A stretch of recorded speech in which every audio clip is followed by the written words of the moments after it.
Hello, everybody. Welcome to our spotlight today. We have Sabina with us. Hi, Sabina. Hi. Thank you very much for spending some time today to share your experiences. So you've had quite a change up coming to medicine. So how's that been for you? What have you done before? So yeah, definitely a change. If you can't tell, I know I just started talking, but I'm not from here. So I'm from America. And before I came here, I had kind of like a very circuitous, I would say, journey to getting to medicine and then also just to England as well. So it all started basically a while back. I did my undergraduate degree in psychology. So this was back in 2012 is when I started my undergraduate degree. And the way that like American medical schools work is that you do 4 years of an undergraduate degree and then you apply to medical school, and then medical school is 4 more years on top of that. So it's like 8 years before you're ready to begin your residency and all of that. So when I did my undergraduate degree, I did it in psychology, but I did it on the pre-med track. So I've always known that I wanted to be a doctor. And I mean, that's cliche, obviously, but I've known for quite some time now that I've wanted to be a doctor. However, I think my story gets less cliche as we continue. So, so basically I did the 4 years in psychology, pre-med. And so that involved doing psychology classes on top of doing pre-med classes as well. So that was like organic chemistry, biochemistry, things like physics we had to do. So we did like a year of physics, biochem, orgo, general chemistry as well, like leading up to orgo. So it was very kind of mixed. I was doing like all the psych classes that I needed, but also doing that at the same time. And then within undergrad, I also participated in like a pre-health honor society where we did all the volunteering. So I volunteered at the hospital, did a bunch of stuff there, like a lot of extracurriculars. And I think that was also kind of to my detriment. So we can go in with like a little pro tip right now, which I need to listen to as well, that you should kind of pace yourself. I know it's hard because a lot of people who are interested in medicine or who are like, empathetic, caring people, we want to like solve everybody's problems and we want to help everybody at once. And it's just not possible. It's not healthy. So that was something that I think during undergrad, I did not realize, or if I did realize, I kind of just like filed it away. And I was like, yeah, I'll deal with myself later. Like, let me just help everyone. So that was a lot. But somewhere near, I want to say like my 3rd year of being in undergrad, I started thinking, I don't know how I feel about medicine because there's so many systemic things that I was noticing that were kind of wrong in healthcare, especially obviously it's a different healthcare system, US versus UK. But I realized that maybe I wanted to help from kind of the administrative side and fix the system with policy and kind of work on that side. So I think around like my 3rd year, like moving towards my 4th year, I decided, let me take a break from medicine. I'm not sure if I want to apply to medical school right now.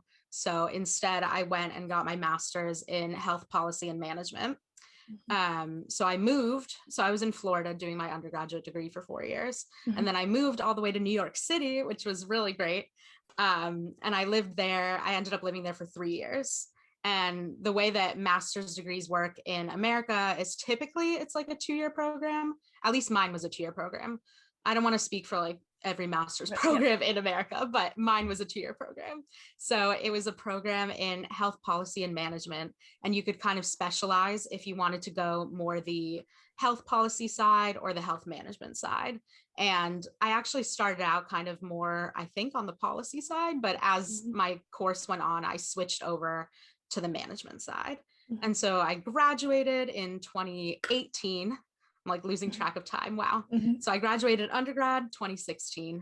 And then my master's degree, which I went straight from undergrad to, I graduated in 2018.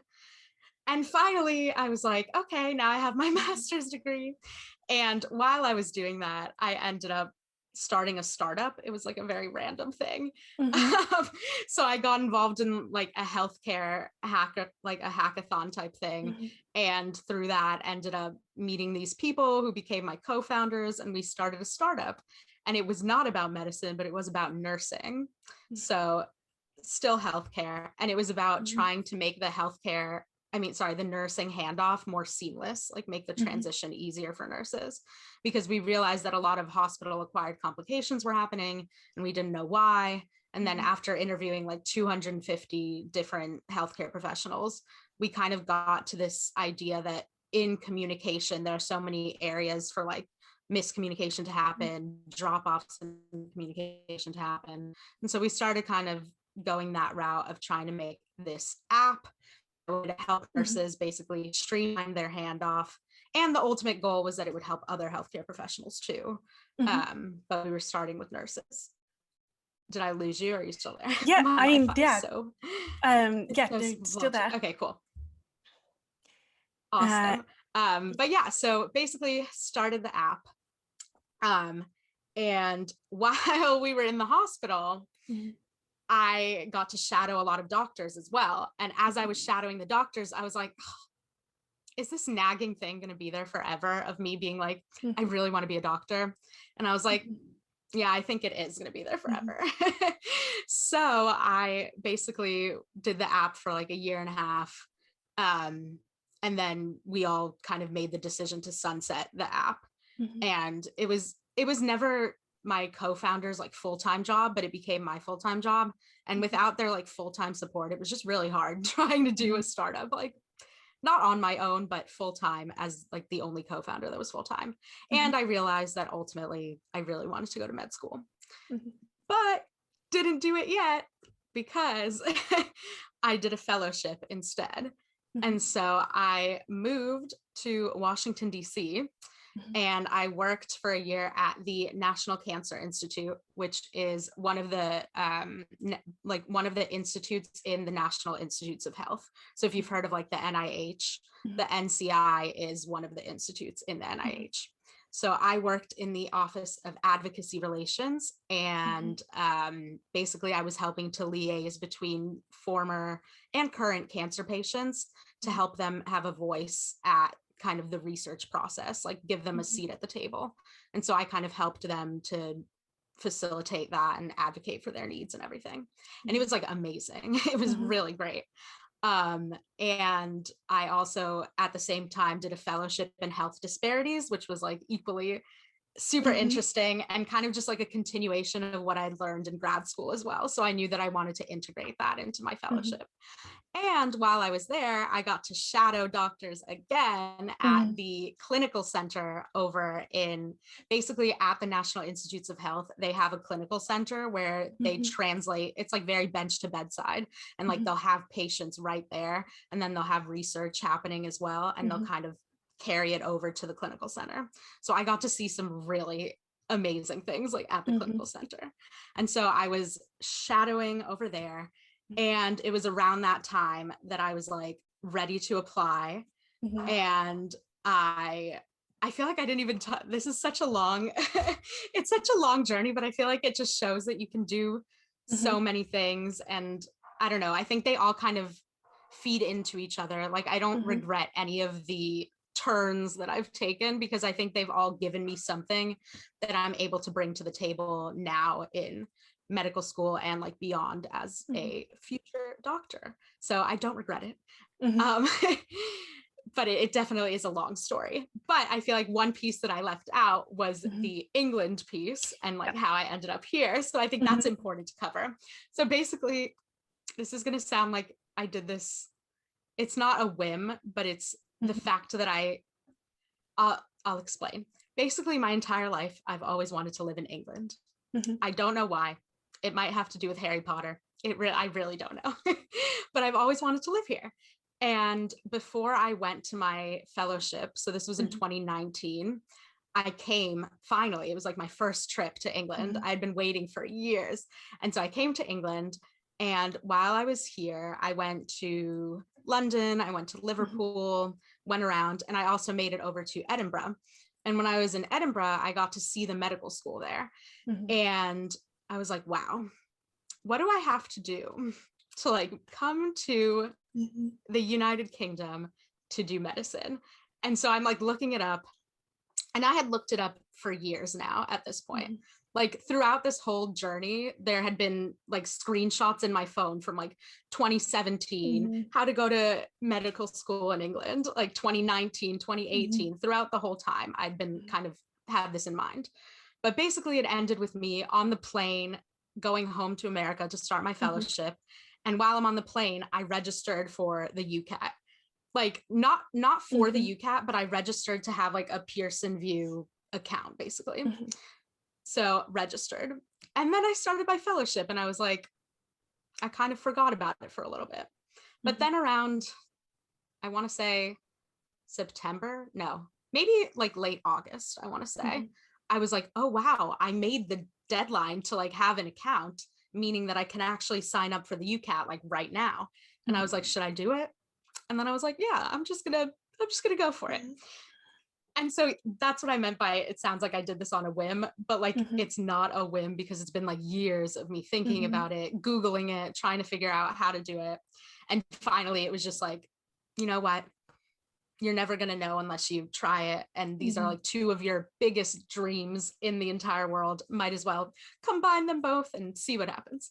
So during my fellowship, as I'm working and as I'm shadowing, I studied for the UCAT as well. And I was kind of fortunate that at my job, I had some downtime throughout the week. And part of my fellowship was also professional advancement. So it kind of fit into my fellowship as well, that I was able to study during work. I didn't do it all the time, granted, like I was still doing my job, but I was able to take breaks and like during my lunch break study. And so I ended up just studying for the UCAT. I want to say maybe a month, I would say. And honestly, I had no idea where to start whatsoever. Obviously, like nobody, it's a very rare, not that I'm like so unique and special, but I feel like it's a rare case that somebody's trying to go from America who also is a mature student and is trying to come here. And so I didn't really have somebody to look towards for like advice, but I did have the internet. So I did a lot of Googling. I went to like the student room, was like obsessed with that. I did a lot on YouTube, like Ali Abdal, Karma Medic, bunch of YouTubers, and I kind of just looked for any tips that I could find and any free resources. So I didn't pay for anything when I was studying because I knew it was going to be an expensive process to even like come here if I got an interview. So I basically did it all for free, and I had like a whiteboard that I would carry with me to work, and I would just do it on my whiteboard. I made Google documents, Excel spreadsheets, like very organized of everything that I needed to do. And then I did a lot of practice exams because they had a lot of free ones. I can't remember exactly what websites I went on, but there were like a lot of free options. So I just used those, practiced a lot, and then I ended up taking it, I think September 30th. So it wasn't like the last dates or anything that it was available, but I found a site in Bethesda, which is right where I lived basically. And I was the only person there. And I just like sat there, took the exam, and it's great because you get your score right away. And I was like, oh my God. I was like, I passed. Like I didn't fail this. And it was just such a good feeling because I really had no idea what to expect. Granted, I think some of my practice exams I did better on. So I was like a little bit bitter. I was like, oh, why? But it's fine. And so I knew kind of the score that I was working with. And like throughout this whole process, I was also researching schools as well and doing all like the kind of free resources there to find the schools, you know, rankings, opinions that people have had, looking on social media for people that went to the schools just to kind of see like what their experience was, reading blog posts, all of that.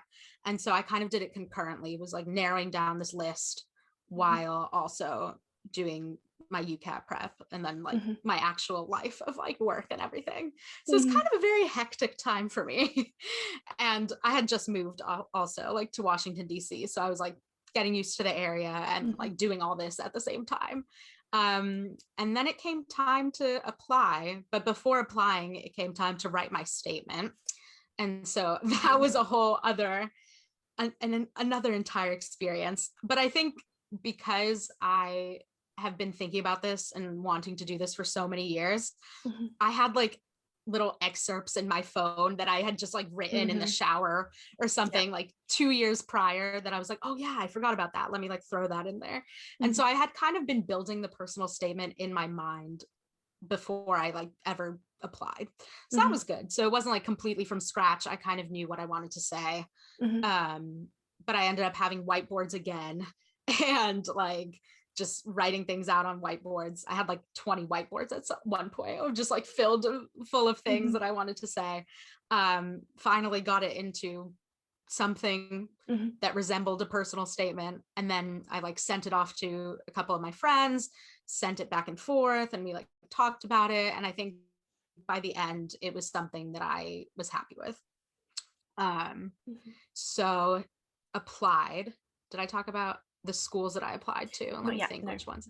Yeah. So honestly, if I had known better, I would have maybe applied to graduate entry schools. But for some reason, and I don't know where I got this from, I was under the notion that international students could not apply to graduate entry medicine. Okay. And maybe that's because that's how it is here in Birmingham. And maybe I just like applied that to all the other schools. But it's not the case, because I found out like Warwick, I just pronounced that wrong for sure. Warwick definitely, I think, allows international students to apply for grad med. And so I didn't know that. So I ended up applying for all undergraduate courses. And so I applied to King's College, Edinburgh, Birmingham, and Manchester. So I narrowed down my choices based on like the score that I got on the UCAT, but also I like went on everybody's website, kind of like what I said, the whole process of like looking social media, free resources, all of that, the student room, just like anything I could. And so those were the options that I narrowed it down to. And honestly, I didn't feel that bad about going the undergraduate route, because it had been so long since I even took a science class, because my degree was psychology, but I did do the pre-med stuff. But I graduated in 2016. And by the time I was applying, it was like 2019. And or was it 2020? I'm like losing track of time at this point. It was 2019. Yeah. So it was 2019, and I had forgotten so much science content. So I was like, you know what? It wouldn't even be the worst thing if I kind of start, not at the beginning by any means, but if I don't go the grad route, do the undergrad route, I'll have one more year, which does feel a little bit heavy when you're already a bit older and you already have done like however many years of education. But I was like, I kind of weighed up the options, and I was like, it's not the worst thing in the world. So I was happy with that decision. It was definitely a pain to figure out what my like transcripts and all my exams and everything and how that translated here. I was like, what does this mean? What is a 2-to-1? What's like all of that? And so it was a lot of me trying to just like decipher what all of these things meant to figure out if I even met those requirements. And in the end, I ended up not meeting a couple requirements that I thought I had met. And so I ended up getting rejected just like on the basis of some of that. So that was a little bit sad, because I was like, oh, you were like one of 4 slots that I gave. And I was like so confident that I was, you know, in the running at least. Like, I can't remember which school it was at this point. But yeah, so there were definitely a couple, I don't know, miscommunications there of figuring out if I was eligible. And I think in the end I might have been eligible, but it's fine. So ended up getting rejected from, I think, all the choices basically, except for Birmingham. And I remember it was like very bleak. It was like a very sad time for me, because I was like on the student room, like seeing people get interviews, and I was like thinking it was going to happen. I ended up even having to take it like an entire chemistry exam in December for one of the universities. And so I had to study for this exam as well, which was just like super stressful, and got rejected still because of whatever happened with, you know, it didn't transfer over or something. So that was a little sad. So it was just like a rough time at that point, trying to figure everything out and make sure that I, you know, had what I needed. But so I got rejected from Edinburgh, which I was pretty devastated about, honestly, because that was like when I was, you know, visiting and everything, and I saw the medical school, that was what inspired me to yet again try again to like, you know, register for Pearson VUE and all that. So I was like pretty sad. And I remember I was like grocery shopping literally that day because I was so sad. And then I was trying to like make some food or something to cheer myself up. And then I got an email that I got an interview at Birmingham, and I was like, oh my God, like it was like the best day ever. It was so exciting. And so basically that was in like mid-December, I think. So mid-December of 2019. And then my interview was January 27th, 2020. So I had basically a month, give or take, to tell my boss that I was taking vacation days, prep for the interview, and fly all the way here, basically, like in the middle of January. So that was a whole other process, which I feel like is like a story in itself, but just like prepping and everything. And again, I kind of approached it the same way: whiteboards, YouTube, Excel spreadsheet. I ended up making like a binder that was like 300 pages long of just like stuff. And I brought that binder, like I couldn't bring anything, basically. I had to bring a carry-on, but I still managed to carry this giant binder with me to my interview so that on the flight I could read it, and so that in the hotel and everything I could read it. And so I ended up getting a hotel kind of in the city center, and I booked it like 2 days before my interview so I could just sit there, like recover from flying here and prep and do whatever I needed. And it was really ironic, I think, because at that time coronavirus was like a little dot. It was like a bullet point in my 300-page binder. Like I barely even touched on it because it was it was just like an emerging thing that nobody really knew about. I remember the night before my interview talking to a friend, just trying to be like, let's discuss this coronavirus thing. And like, I didn't think anything of it. And so it didn't come up in the interview or anything because this was January 27th. So I went to the interview, and I ended up booking like a whole week trip so that I could at least enjoy myself a little bit. So after the trip, I like booked a spa day. Like it was a good trip after that, because I knew I needed it after how much I'd prepped. And the interview itself was pretty, I think it was okay. There was one, it was kind of ironic. There was one station where I got really stressed out, like before I went into the station, and it was on public health. And I was like, I legitimately could write a dissertation on public health at this point. Like I'm doing an extra fellowship in health disparities. Like I have a master's in health policy and management, but I completely choked on that one. Like I just like couldn't do it. I could have like spoken about this and written I don't even know, a 300-page book on this topic. Completely choked. But I guess that brings me to my other tip of people who are like in the interview: don't let one station ruin your chances of getting in. Like you've put in the work, you've done so much to get to that point. One station, the beauty of it is that person is not the person that's going to see you at the next station. So you shake hands with them, or you don't shake hands with them, whatever it is, and you never see them again, unless you get in, and then maybe they're like your professor at some point. But so I kind of took the time outside of the room for the next station to like take a deep breath, like calm myself down. And for the rest of the interview, I managed to pull it off, I think. And the role-playing stations, I think also just because I was older and had experience, and I was working, you know, with former cancer patients, current cancer patients, I think the role playing was the most natural for me. So that was good, because I know a lot of people can be worried about those, but I think it might be like a bit of an advantage if you're older and you have that kind of crystallized intelligence and like life, you know, experience. So I think that comes into play. But yeah, so I did that January 27th, kind of took the week to relax after that, had fun. February 14th, got an email that I got accepted. Valentine's Day. It was like the best day ever. My birthday was like right afterwards too. So it was just a really great week. Celebrated, told everyone. And then I had to decide if I was going to do it. I was like, okay, now I got in, but am I actually going to move to England? Am I actually going to do it? Like I knew I was.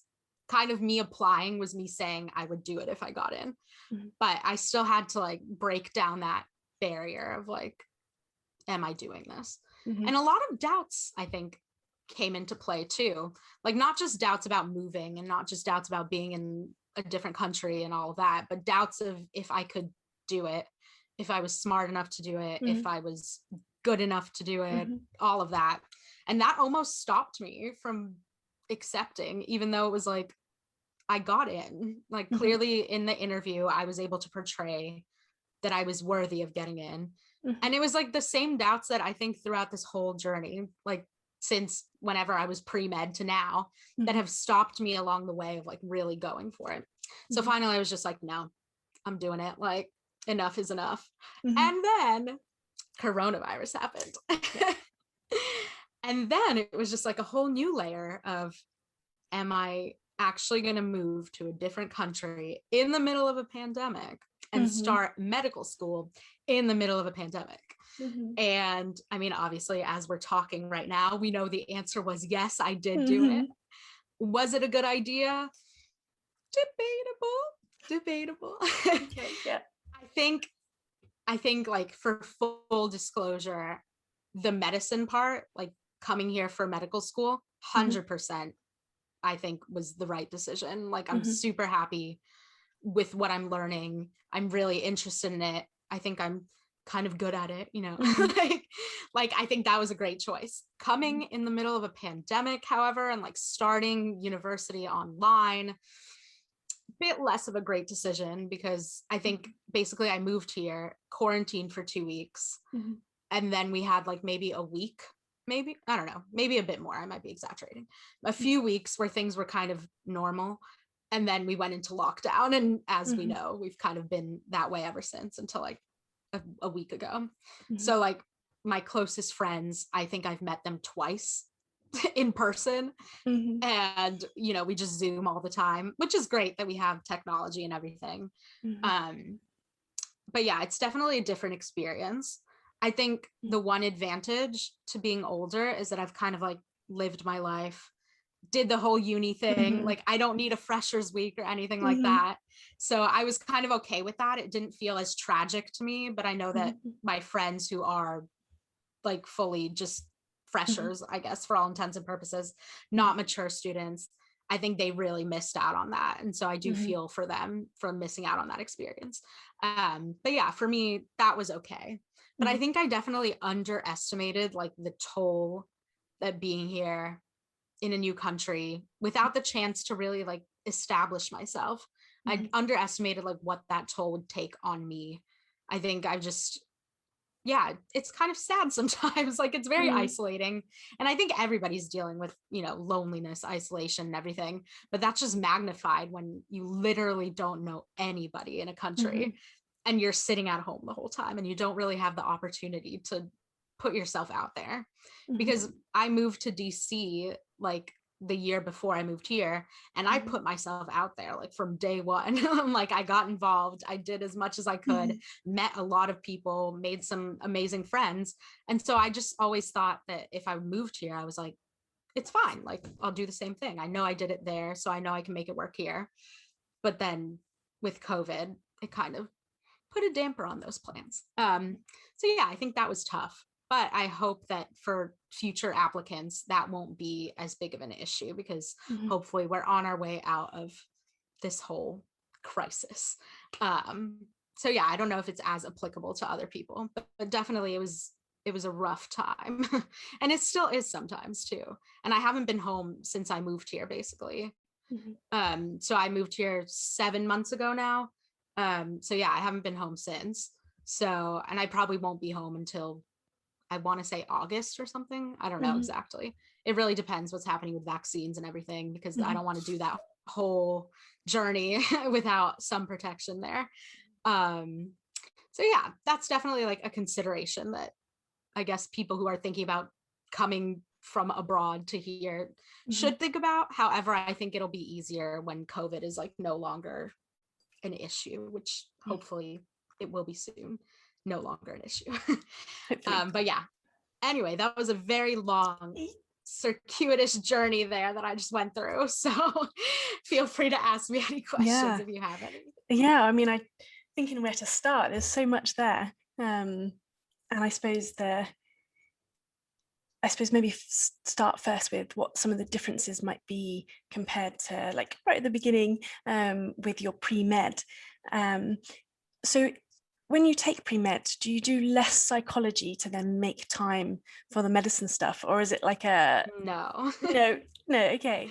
No. So you do it alongside that, basically. It's like a pre-med track. So it's not like a double major or anything. It's just a pre-med track. So it accompanies your psychology degree. So I had to make sure that I was meeting all of the requirements of my psychology degree whilst also doing all of the requirements for the pre-medical track.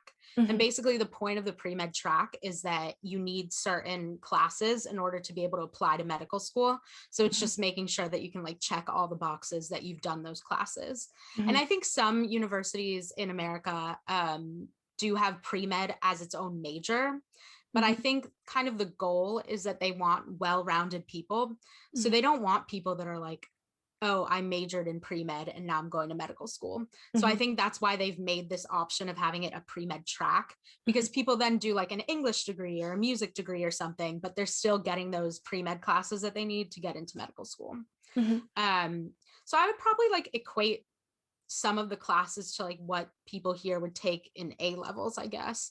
I don't fully know exactly the kind of itinerary for all of the A level stuff and everything, but it's on the caliber though of a university, of a college class, basically.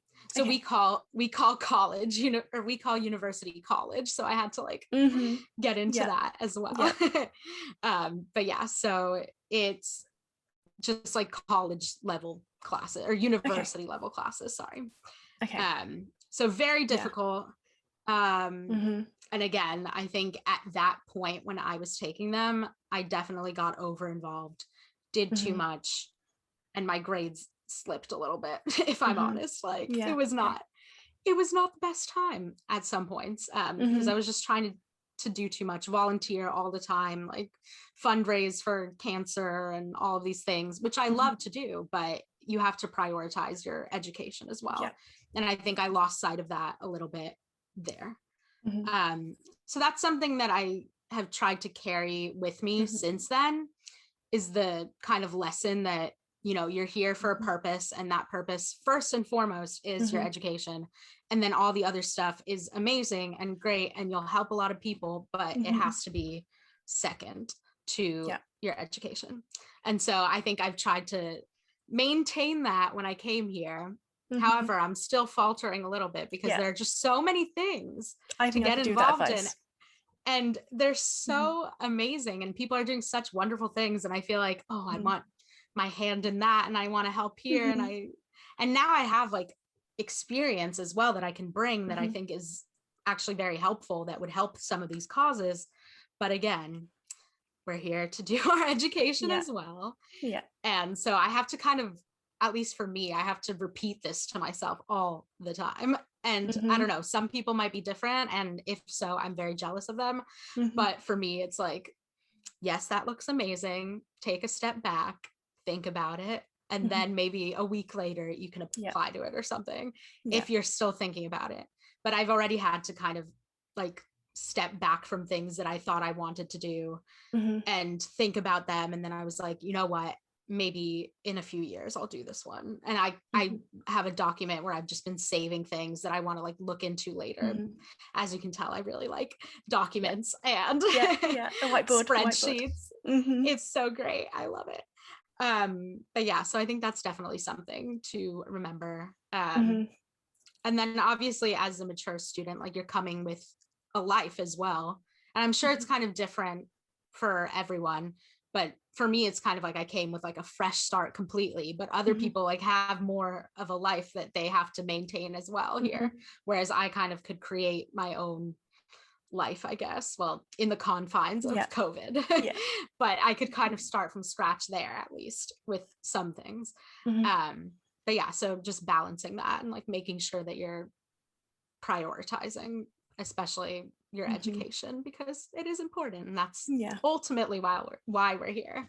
Obviously we still need a life, and like we're still human beings, and there is a life outside of revising and everything, but yeah, definitely something I have to work on like Yeah. all the time. Yeah, But yeah. I would say the same. I think I could probably fill my time easily, or my whole week again, with extracurriculars that you get offered through medicine. But yeah, it's I think a constant rebalancing and prioritizing for each new opportunity that you're offered. Yeah. So is it quite normal for students to do like a pre-med degree and then take a break? Like, is there a limit on how many years you can wait if you were then to apply to medicine out in America? Yeah, so I think this is definitely changing. I think when I graduated in 2016, I think the average age of a medical school applicant was like 26. And Okay. so, no, sorry, not 26, 24. Okay. So that kind of is a gap right there, like between when you graduate. So I think we graduate at like 22 maybe, and then the average applicant was 24. And I think that's just going up now. Like I think now it's moving towards like 26 or something like that. So yeah, people do take time out, whether that's to work. Sometimes their grades might not be the best, or their GPA might not be the best. And so they take time to do like an additional degree. So they might do a post-bac program or something like that to kind of boost their GPA. Or sometimes they don't do pre-med and then they want to go into medicine. And so they'll take a post-bac to get those pre-med classes and like get those covered so that they can then apply. So yeah, definitely I think is, it really varies, because there were definitely some people that were pre-med with me, straight out of pre-med into medical school, and now they're doctors already. So I'm like, I'm still friends with them on Instagram and Facebook and everything, and they're already out in the field, and I'm here like a little bit behind. But also, who am I really behind? Because everybody's life is different, and we're all on different paths. So I'm not really behind by any means. So, but it is an interesting thing, because I have friends from my pre-health honor society that went like straight into medicine, took a year off, took 2 years off. So we're all just on like this spectrum of becoming a doctor. And some people have already graduated and are already in residency. And then others are still like first year, second year, third year, like literally the entire spectrum. So that's been interesting to see. But I guess we're all kind of just on our way towards that. And then once you qualify, there's how many years of specializing, working, maybe breaks. So yeah, I think there is no rush. And some of you said like systemic problems that you saw in your pre-med years when you were kind of volunteering in the hospitals, are those things that you've, I suppose, kind of reconciled that they're there, they exist, but it's still a system you want to work within? Or in your years out, do you believe that you've kind of worked towards stuff that have changed the things that were problematic for you? Like, how does that sit with you now, the things you saw? I think it sits with me now that I realize that I can make those changes from within as a physician. And so I think that's something that I'm going to carry with me, and I'm going to carry what I learned in my master's program and apply it to my life as a physician. Like, for example, we took an entire class on continuous quality improvement. And so we had to do a couple projects with like the 5 whys and like Lean Six Sigma and things like that. And so I think initially I was like, there was just this point where I felt like I had to choose one way or another.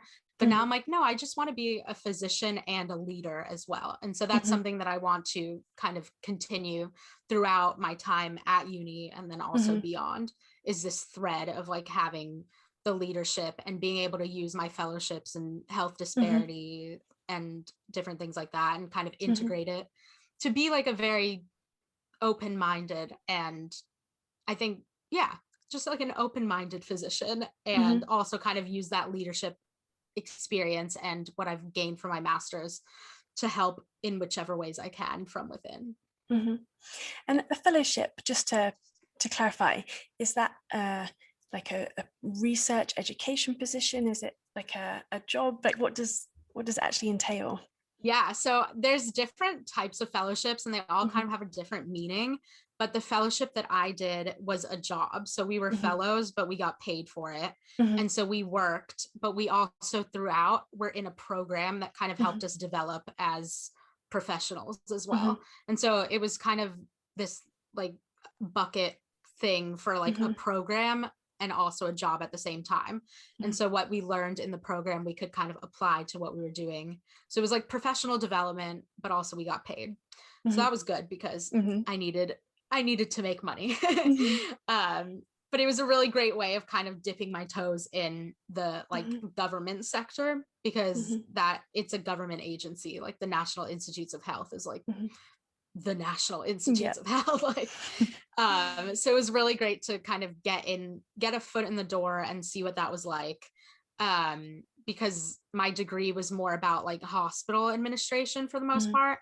And so it was less kind of on the government side. So it was also interesting to see kind of the policy side from the government as well. And then while I was there, they had this additional fellowship, which was not paid or anything. It was just something that we could apply to as fellows. And that was in health disparities. And so for that, it was strictly like a program that we did, where we had meetings and we would have open conversations about different topics and kind of just broaden our horizons and what we understood about disparities and why they happen, and like all the socioeconomic stuff that kind of filters in as well. And then we also could develop like a project throughout that we wanted to work on as well. So it was a really good opportunity, I think. Because in grad school, we learned about disparities, we talked about them, but we didn't get to do as much about trying to rectify them. So yeah, it was a good program, I think, to kind of have in adjacent, adjacent to my actual like job. But yeah. And obviously it's the National Institute, but America is just huge, and there seems to be huge variation like state to state as well.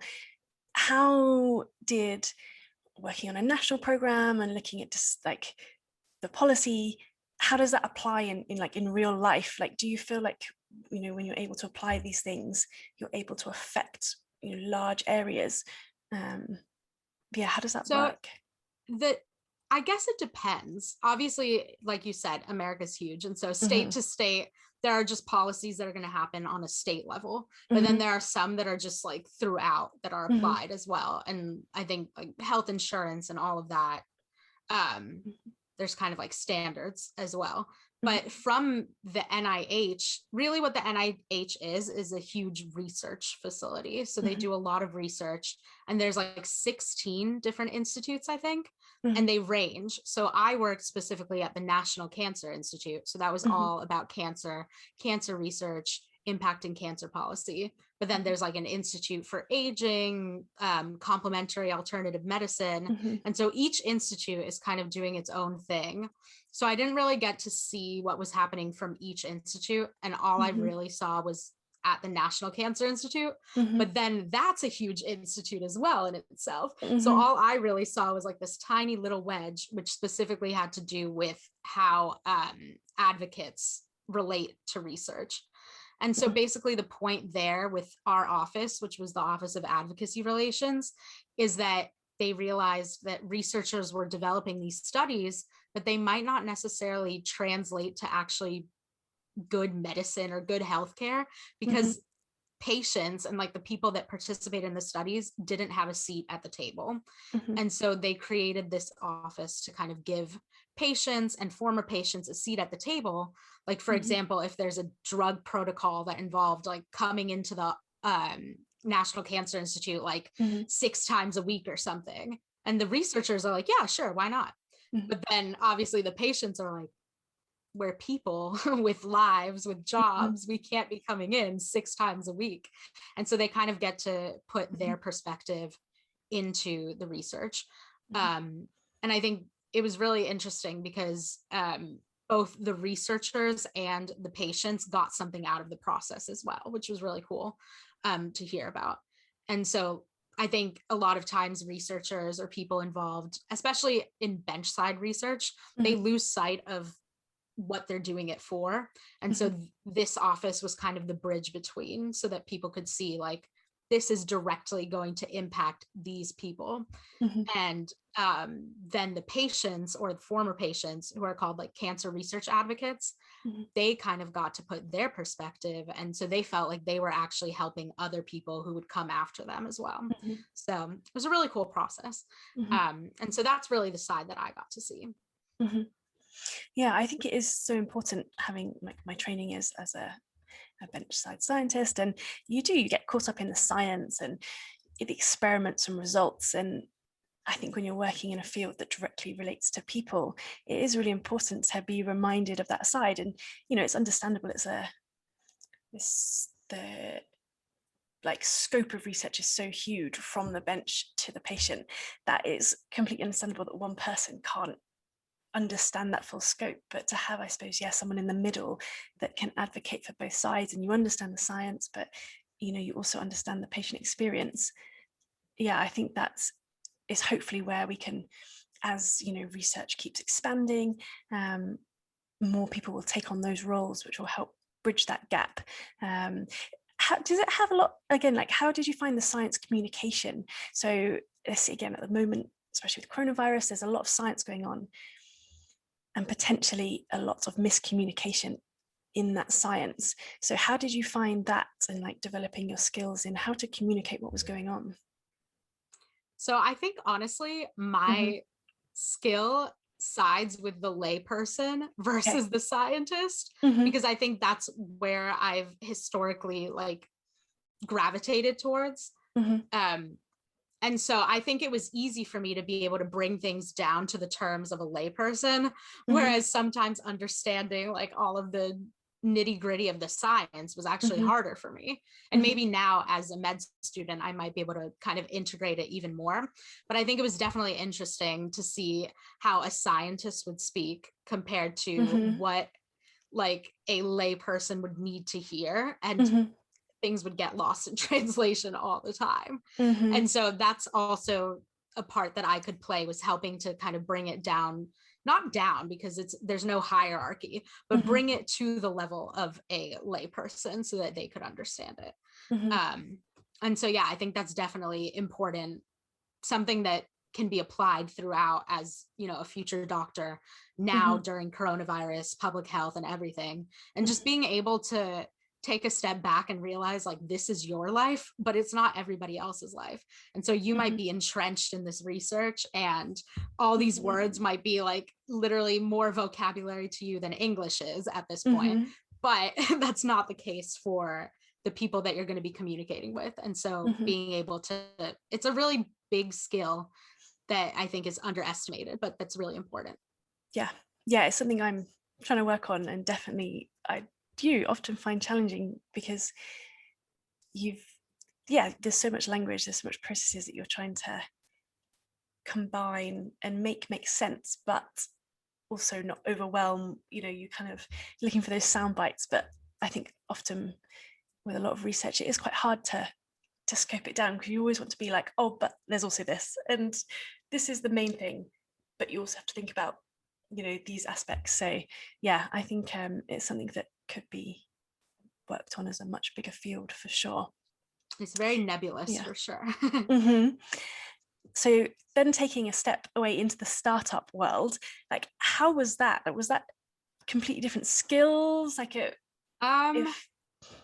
so I did musical theater basically my entire life. And surprisingly, those skills came into play in the startup world, especially for me, because I was kind of the face, not like my face was plastered everywhere, but I was the one that would go to like the speaking engagements. And when we were trying to raise money, we would do competitions and like pitch competitions and things like that. And so it was all very much about making a story and being able to portray that story when you're in front of like hundreds of people on stage, and being able to like articulate it clearly and also persuade people with that story.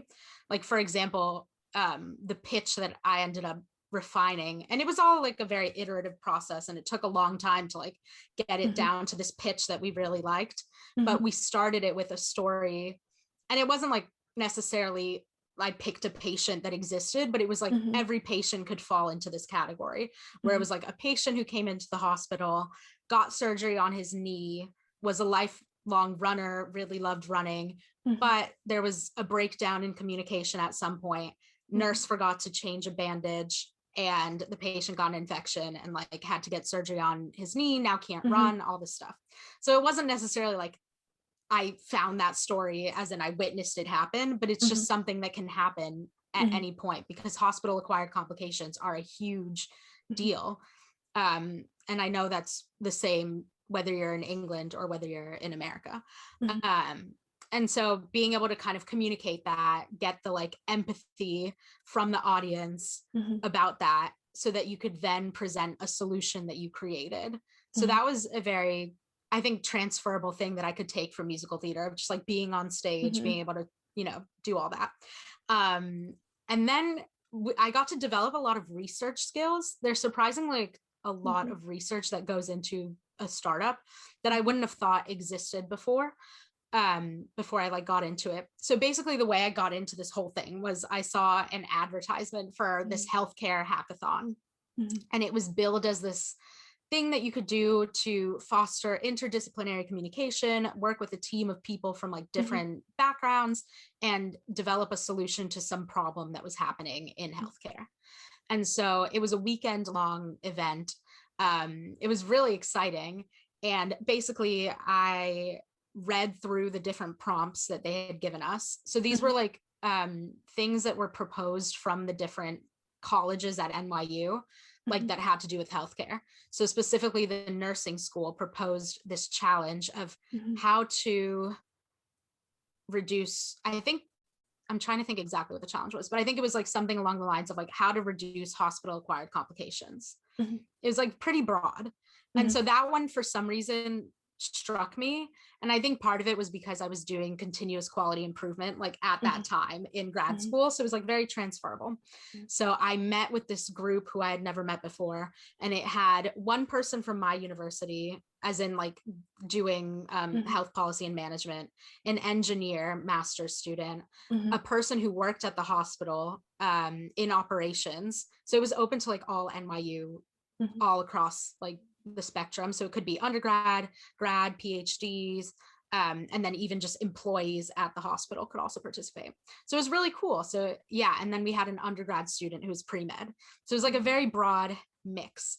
And so basically we like came together. The program had some nurses that we could talk to, and we started interviewing them like throughout the weekend. And we started brainstorming. We did like root cause analyses and all these things to try to break it down. And through our interviews, like what was kind of standard throughout was nurses were like, well, if you have an extra hand for us, like that'd be great. And so they were, you know, citing that they were so overextended, and like mistakes happen when you're overextended, and it's not to the fault of the individual nurse, it's to the fault of like the system itself. But then we also realized that communication was like such a big part of that, and that is an area where a lot of these infections could happen. Whether it's like I said in the pitch, like a patient's dressing wasn't changed in time, and so they got an infection, or a catheter was left in for too long, so they got a UTI or something like that. So I think throughout that weekend, we kind of refined it. And so our pitch that weekend was all about communication. And then from there, we won that competition. So we got a little bit of money. Yeah. So it was really cool. Like we won the competition, like we weren't expecting it, got a little bit of money. And the Entrepreneurial Institute there like started mentoring us, and like it just became this thing that like none of us had expected it to become. And from there we went on to like do more pitch competitions and refine our idea. And we ended up doing an accelerator like over the summer, which was really cool, and learned a lot there. And so a lot of what we had to do, at least in the beginning and throughout, because I think it's just like important throughout, is research and not create something that we were trying to prescribe to somebody else when it wasn't actually something that they needed. And like you wouldn't think about it because you're like, oh yeah, I have this great idea, like it's going to be perfect, everybody's going to love it. But it's like, no, there's plenty of great ideas out there, but are the actual end users going to utilize it? Like, is it going to fit into the workflow of a nurse who's busy, who's, you know, running around trying to do all these tasks and handling a lot of patients? And the answer is like, no, if you just create that from like what you and your naive self think, you know? And so we ended up like interviewing 250 people, going to different hospitals, seeing like how it worked in like a public hospital versus a private hospital, talking to nurse administrators. We talked to like the chief nursing officer of one of the hospitals, which was really cool. And so I think that was another skill that I wouldn't have expected to gain from that process, but just being able to talk to people was something that obviously I kind of knew how to do at that point, but not being able to talk to them, but being able to just sit there and listen to them and not prescribe my own opinions onto them, but hear what they had to say and not be like, oh, I have a solution for you, but like let them actually tell us like what it was that they needed, and then kind of see where we could fit in and if we could help them out with that. So I think that's something that's just invaluable and that I will continue to use from, I mean, since then to now. I use it in medical school, and then I'll continue to use and hopefully one day I'll get my foot in the door in some entrepreneurial things again, because I really liked it. I think it like suited me, and I really liked pitching as well. Surprisingly, I know a lot of people like dread public speaking, and believe me, like I would dread it too. Like I'd be so nervous, but then when I like actually got up there and was able to do it, I was like, yeah, I'm in my little element. So it was nice. But yeah, I think definitely invaluable research skills. And Yeah, okay. So we're getting kind of close to the point now. So we talked quite a lot about the application process at the beginning, and we've touched on, you know, how the course is now, but just, yeah, is it kind of anything you expected? And you mentioned that, I suppose, sometimes not being confident in starting and a worry about, you know, it's medicine. Is that been alleviated now you've started and you're actually doing the teaching? So I would say, I feel like that's always just going to be there a little bit, like the doubts of like, am I good enough for this? I think that's just like a part of it. It's par for the course. But definitely like there are times like when we have a case study or something and we're like learning about somebody with liver problems, and I'll read this case study and like I'll start tearing up a little bit because I'll be so excited. I'm like, yes, I really enjoy this and it really excites me. And so when things like that happen, I'm like, oh yeah, no, I'm super into this. I'm very glad that I started. And then even just the process of learning is exciting for me as well, and I really enjoy it. And so I think that's very helpful. I think for me, and I don't know if this is an America versus England thing, but I feel as though we were never properly taught the right way to learn. Okay. And I don't know if maybe you're taught differently here, or if maybe that's just like where I was and maybe other people in America are taught. So I don't want to generalize. But I feel as though I never really learned the right way to learn. And so a lot of this year has been me trying to figure out what actually like works for me. And I still don't think I've figured it out, but I am working on it. So that's, I think, all I can do really. It's a little bit scary because, and I think the unis are different in this, but at Birmingham, we only have exams, like we only have formative exams to kind of test how we are going. And then we just have 2 summative like periods. So we have 1 semester summatives and then another semester summatives. And so there's not a lot of leeway to test out my strategies, because it's like, if I stick to this strategy and I get to the exam period, that's it. So it's a little bit stressful in that fact, because I still am not fully confident in my strategies. I will say, like, I did well last semester. And so I think my strategy helped me get to that point. However, it took a really long time. So basically what I would do is write out every single lecture into a 1-pager. And so it'd be like 66 slides that I would like condense down to 1 page, like 1 sheet of paper. And it just took hours to do one of those. And then we have like 25, 26 or something lectures per module. And then there's like I guess at that point I did like 5 modules or something.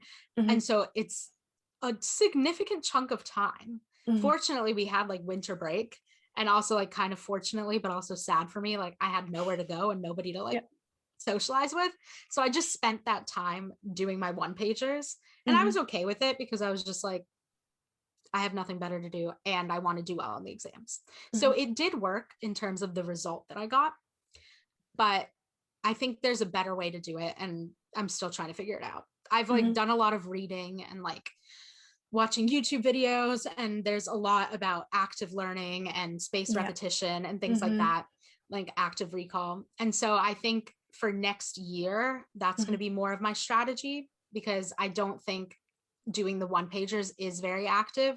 It is active because I literally remember the pain of how my hand hurt from writing. And so I think that helped like kind of drill things in. But I think with more spaced repetition and trying to integrate Anki, which I have not really, I tried to do it at the beginning of the semester, but full disclosure, I kind of let it drop off. So I think next semester, that's going to be more baked into my strategy, and hopefully it will prove useful. And so I think for now, my plan, basically our exams are like May 25th to June 4th. And so my plan is just to like get to exams, not try to rock the boat too much, like do what I did last time, maybe throw in a bit more Anki. And then I think I'm going to have to spend the summer going back over the material because some stuff is not as ingrained as I would like it to be. So I definitely want to go back. And then I think next year it's going to be focusing on Anki and doing more like active testing. I did do some like testing where I would just take a blank piece of paper and like write out what I could about a topic. And that definitely helped. But again, it's like where you put your time into. Not positive that my one pagers is the best way to put my time. It did help, but I think there's a better way. So yeah, I think that's basically what I've spent this year doing, trying to figure out like what works for me. But definitely the material and everything, like I'm really enjoying it. There are certain parts of the material where I'm like, I really don't care. I know I should care, but like embryology, it's just not going to work for me. Like, I just can't do it. But then there are other things, especially I think what really interests me is when we start talking about the clinical applications of everything. That's when I really get excited. And I feel like I have like a little sparkle in my eye and I'm like excited to talk about it.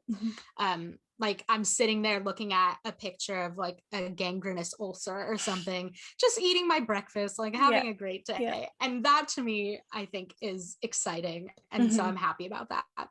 I think once I straighten out what my strategy is for learning, I will feel better overall about everything. Because I think just the time I'm putting in might not be worth it, at least because you want to work smarter, you know? And I feel like right now I'm working harder, not necessarily smarter. So one day I will flip that and work smarter, not harder. But hopefully second year, that will be my year. But I think medicine's just quite unique as well. In, you know, for my undergrads, I would cram, you know, I'd retain some information for a while, do the exam, and, you know, move on. And, you know, coming out of biochemistry, if I forget what a protein function is, you know, at the end of the day, it's not kind of that important. You can always look it up again. Whereas in medicine, you are continually using a huge range of information.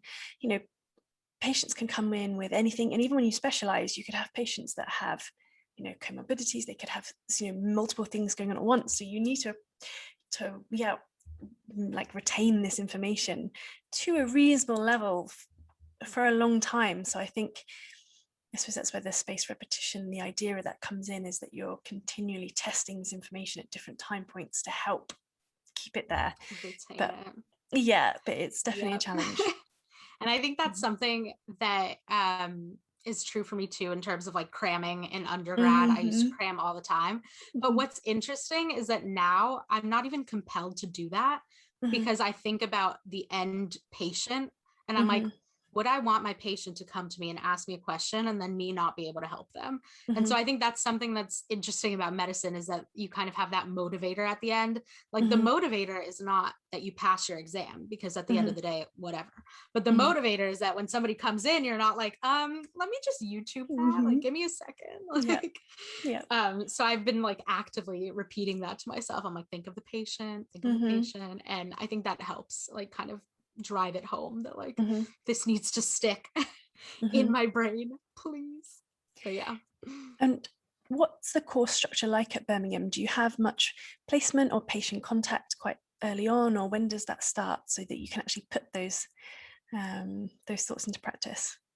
So I think at the end of the day, COVID has definitely Yeah, of messed up course. a little bit of those plans. But the Mhm. typical structure is that, like, from the very beginning, we're Mhm. supposed to be in placement at a general practice.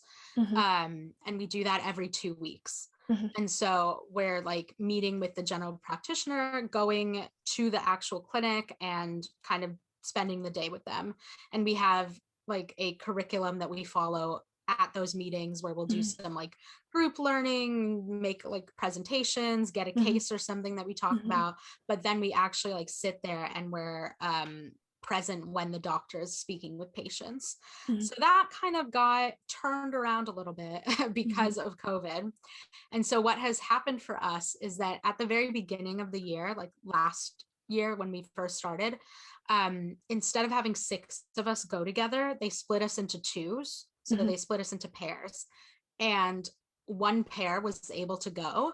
And that was my Mhm. pair, which was really nice. So I was able to actually go in with my Mhm. stethoscope and everything and feel very official, which was Mhm. great. And then that day when we got home, they were like, that's canceled. So nobody else got to go and we didn't Mhm. get to go again.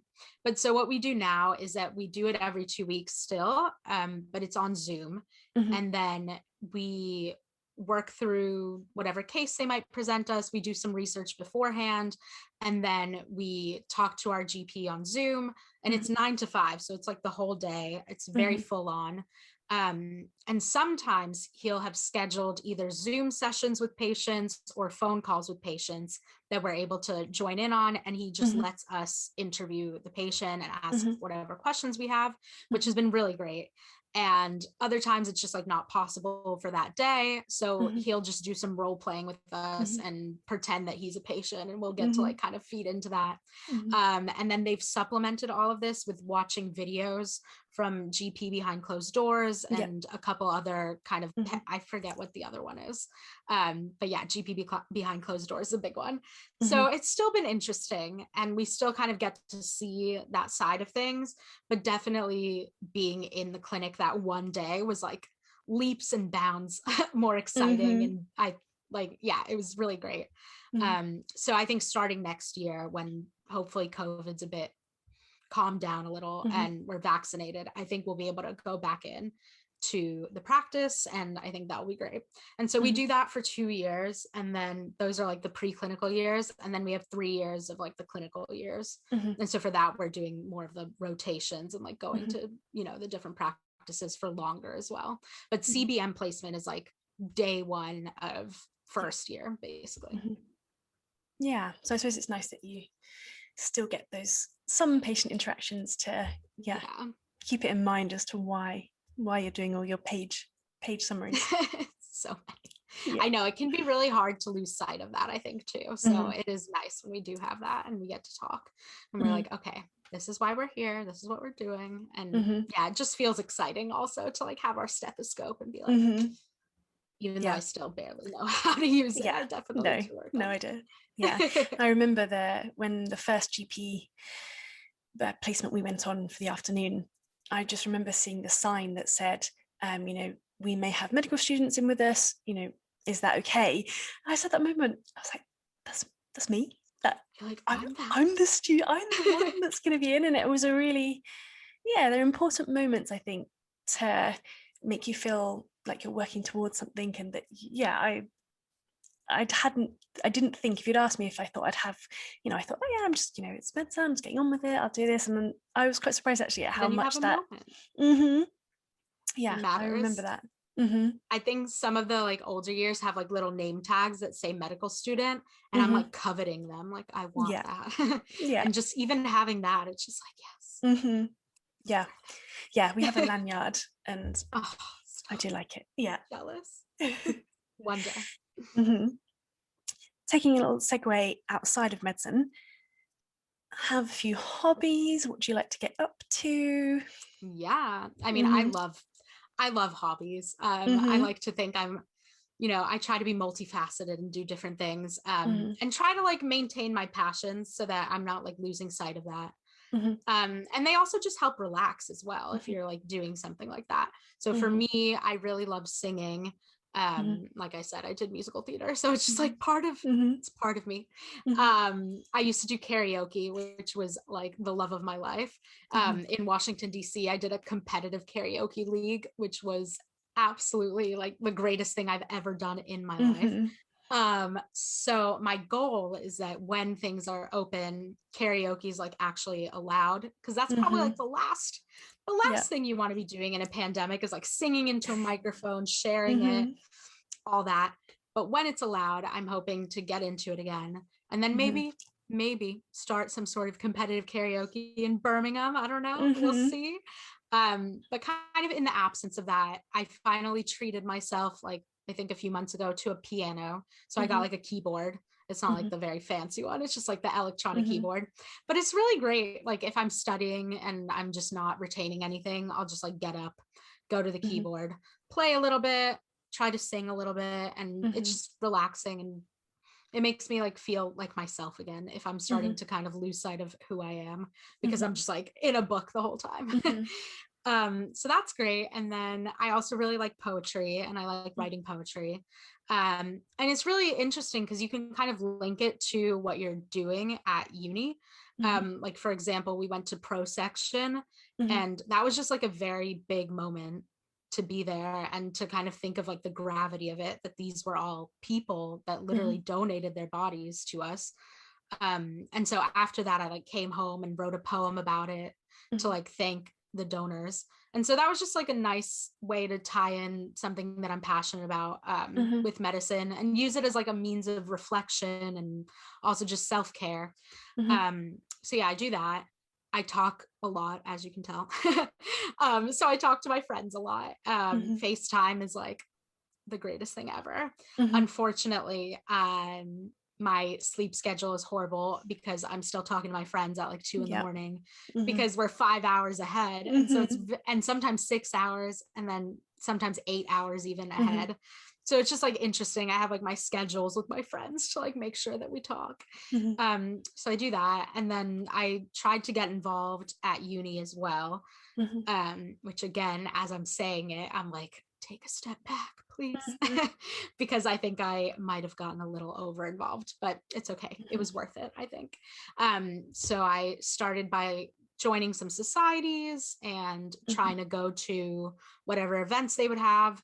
There's like, I think the beauty, if you can even say beauty in the same sentence as COVID, but the beauty of COVID is that you can make it to like all of these events because they're now virtual. And I feel like that wouldn't happen in normal times. And so I'll see an event that I like, even if it's at a different uni, I'll just like sign up for it, put it directly into my like Google Calendar, and then I'll get a like shiny little certificate. But beyond that, I'll get a lot of information, and I don't know, it's been very interesting. I've been to some really great events like on trans healthcare, on migrant healthcare and different things like that have been very interesting and have helped me also to kind of learn about the situation here and the system here as well. And then I've also done some volunteering, which has been really cool. Like I got to do a mental health talk with one of the societies at a school. It was obviously virtual, but we got to talk about like anxiety, depression, and different things at a school through Zoom. And what else? Like I've done some widening access to medicine, widening participation stuff. Like I helped at mock MMI interviews, which was really cool. So I got to be like the stony faced Mm-hmm. interviewer, which was a nice change from like being on the other side. Mm-hmm. And then I'm also in this leadership program for PCOS because I Mm-hmm. have PCOS, Mm-hmm. which has been really great because we kind of meet and we have these educational workshops where we Mm-hmm. learn more about different aspects of PCOS, and then we get to advocate for it. We had this Mm-hmm. one talk on stigma surrounding PCOS, Mm-hmm. and so I got to talk about that, which was really Mm-hmm. cool. Like I was a speaker, and it's not something Mm-hmm. that like historically I've been like that comfortable speaking about, but Mm-hmm. by joining this program, it's helped give me kind of the confidence to speak up so that other people kind of don't feel as alone. So that's been great. And then I also did the BMA conference. So I got Mm-hmm. to submit a motion on student mental Mm-hmm. health, which was really exciting. And so Mm-hmm. I got to present that at the conference, and it went through into policy, which is really That's exciting. really exciting. Yeah. So it's kind of funny because I feel like I'm using my master's degree still. Mm-hmm. And like it's interesting that I'm like this American, like trying to still, Mm-hmm. be there impacting healthcare where I can. Mm-hmm. Um, and then I'm also like the liaison for basically at Birmingham, we have these PAT groups, which is like our personal academic tutor. Mm-hmm. And it's not like tutors and like help us learn. It's more of Mm-hmm. like a pastoral thing. Mm-hmm. And so we also have the tutor has other like tutees, I guess. Mm-hmm. And so it's a PAT group. And so I'm the liaison between like the tutor and the Mm-hmm. group. So I got to host like a meeting where we all got to know each other and do Mm-hmm. some, fun little games and things. Mm-hmm. So that was really cool. But yeah, I don't know. And then like most recently, it was time to like apply for committees and everything. Mm-hmm. Over here, like we had a lot of elections. Yeah. So I got onto the Birmingham Medical Leadership Society. I'm like one Mm-hmm. of the events coordinators now for next Mm-hmm. year. And then I am the social media for like the PCOS Society. Mm-hmm. So yeah, doing a lot, Yeah. saying it all out Yeah. loud, probably too much, but I think yet again, I need to work on not overextending myself, but it's so Mm-hmm. hard because there are so many cool things to do and so many Mm-hmm. great opportunities. So definitely difficult, but I'm working on it. Mm-hmm. And I think honestly, yeah, it's opened a lot of doors, like having things on Zoom that I Mm-hmm. wouldn't have been able to attend. Like I Mm-hmm. attended something from Cambridge, something from Imperial, or like a couple things from Imperial, just from like different unis, Mm-hmm. which I think is something that I would recommend Yeah. if they continue to have kind of things be online as well. I Mm-hmm. would recommend to anyone just like follow somebody on social media that you're interested in. Like Mm-hmm. I follow GP societies from like all over the Mm-hmm. country, Mm-hmm. because if they have an event that it's not like restricted to just their uni, then Mm-hmm. go for it and Mm-hmm. see what happens. And I like always take notes at the meetings and like screenshots of the presentations to like come Mm-hmm. back to for later. And it's been really interesting. Yeah. I think if there is a positive to come out of coronavirus, it has been that conferences, they are just accessible now around the world. You can just tune in and you can be sat at your desk doing one thing, and then a second later you can be listening to international leader in the field for a certain topic just from your desk. So I really do hope there's a push. I think there's absolutely a place for face-to-face meeting, but hopefully they'll continue also have like streaming things as well, I suppose, so that you have the option to stream in and listen as well as face-to-face. But then I think they will. That would be nice. But then the list of opportunities is just going to get, oh my god, it's just bigger and bigger and bigger and bigger. Mm-hmm. It's horrifying. But then you can record them, you can there's ways. There's ways. So you mentioned GP there, and obviously you have a huge wealth of a variety of experience. Is GP a speciality you're interested in? Do you want to bring in like research to your career, policy? Like, do you have any ideas of kind of what you see going forward?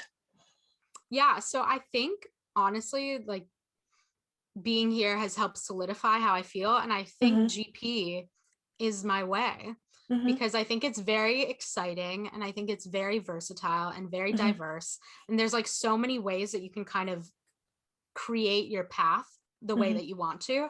And I think as this conversation has proven, like I'm a person who has a lot of different interests. And so I think that's the way to go to kind of integrate them.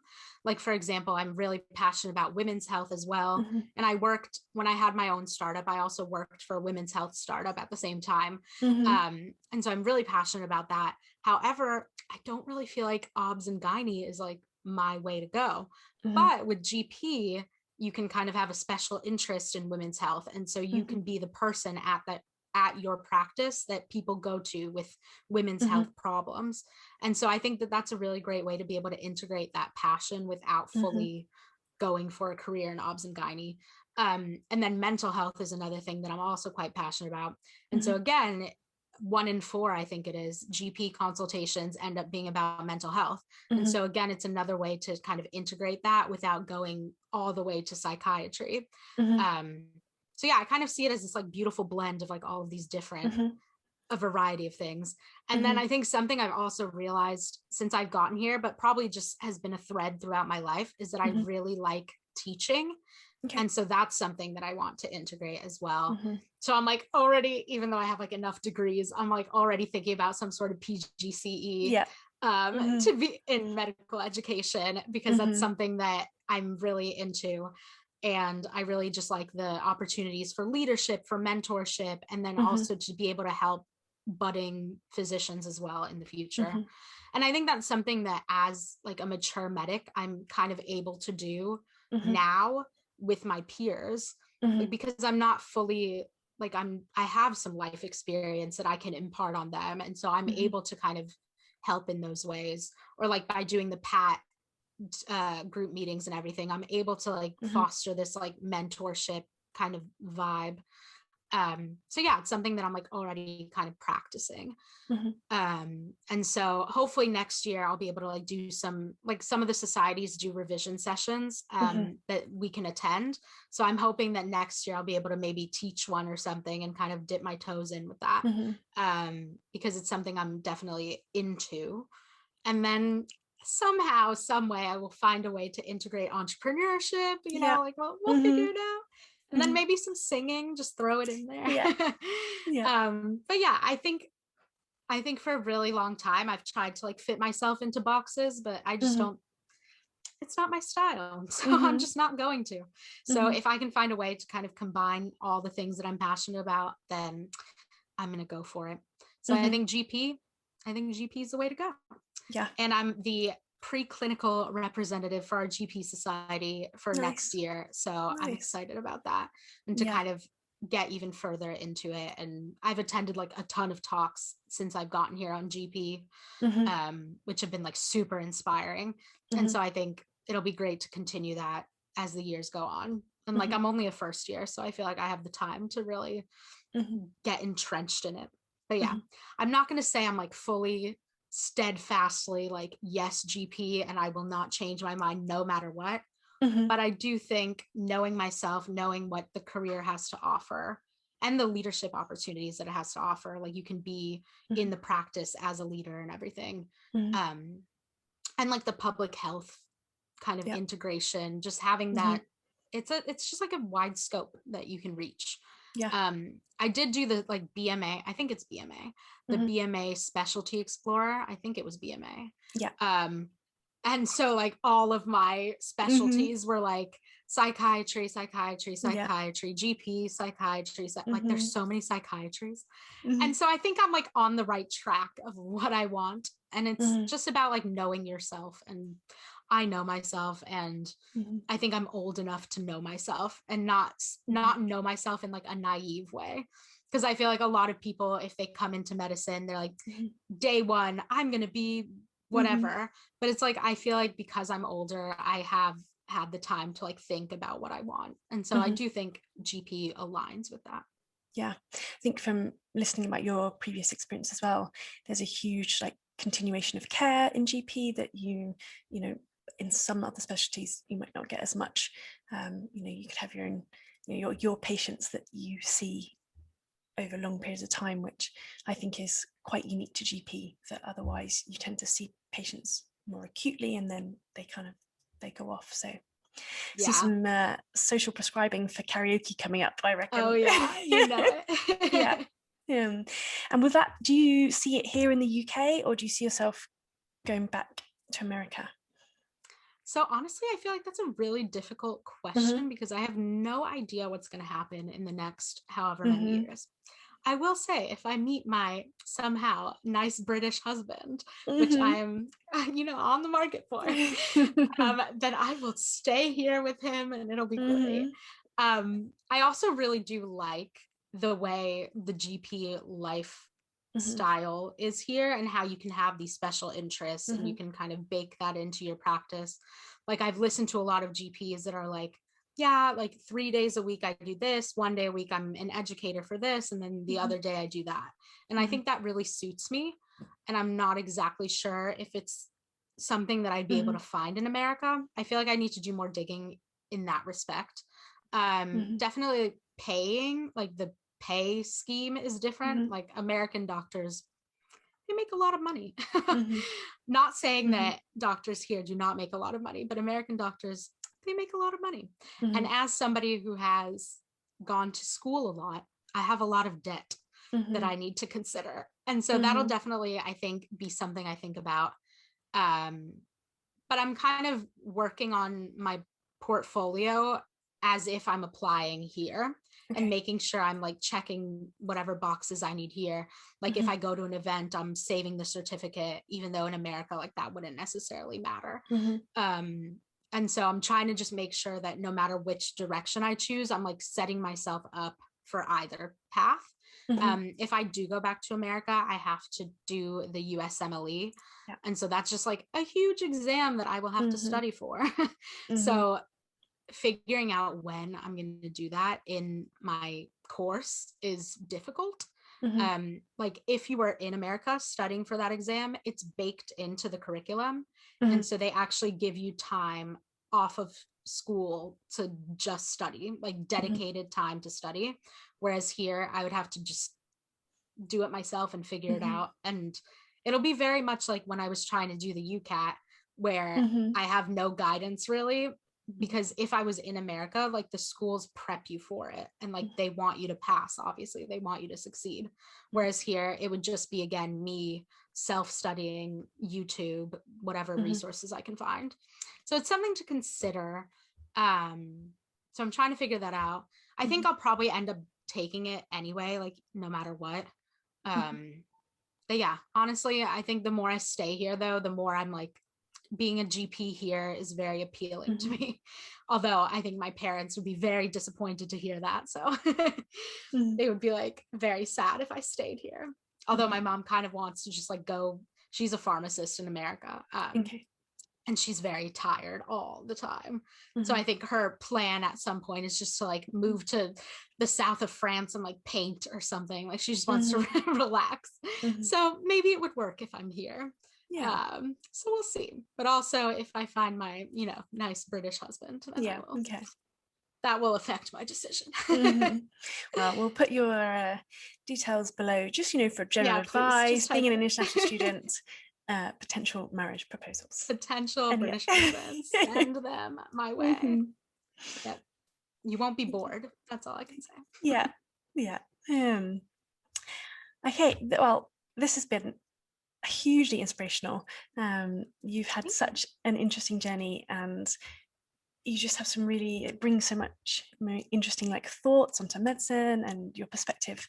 Yeah, it's been amazing to talk through. So thank you for your time today. Yes. Yeah, Thank you for and having me. yeah. And thank you for starting this. Like, it's such a good idea, honestly. Well, I think when you Like, meet I feel people like like you, makes sense. no, but just for us too, like building a community of people who are kind of in Mm-hmm. the same boat is really great. Mm-hmm. It's something that I know we've talked about this before, but it's something that Mm-hmm. I'm kind of missing, I think, at Birmingham. At least it might exist, but I just haven't found it yet. But just having Mm-hmm. a community of people who are also like mature medics, Mm-hmm. it's, something that I think is a great platform that you're starting. So Mm-hmm. yay. Yeah. Kudos. And if you And thank find you for it, having me. Yeah, and if you find a few minutes, maybe you can start a mature medic society at the Oh, I university. know. Yeah. I'm literally like thinking about it. It's like on my to-do list of things that I want to do, but I'm like, Mhm. take a deep breath, Yeah, take a break. in But time. I will do it in time. Yeah, We can in have time. some socials together. Yeah, yeah, and the a rep for the monthly end of monthly Friday meet as well Yes. on Zoom. So Yes. Oh my God, so fun. yeah, well, I will catch you at one of those later in the month, hopefully. Yes, And I will be yeah, there. yeah, Well, well, thank I'll you catch so you soon. much. Have a Thank good you. night. Bye bye. Bye.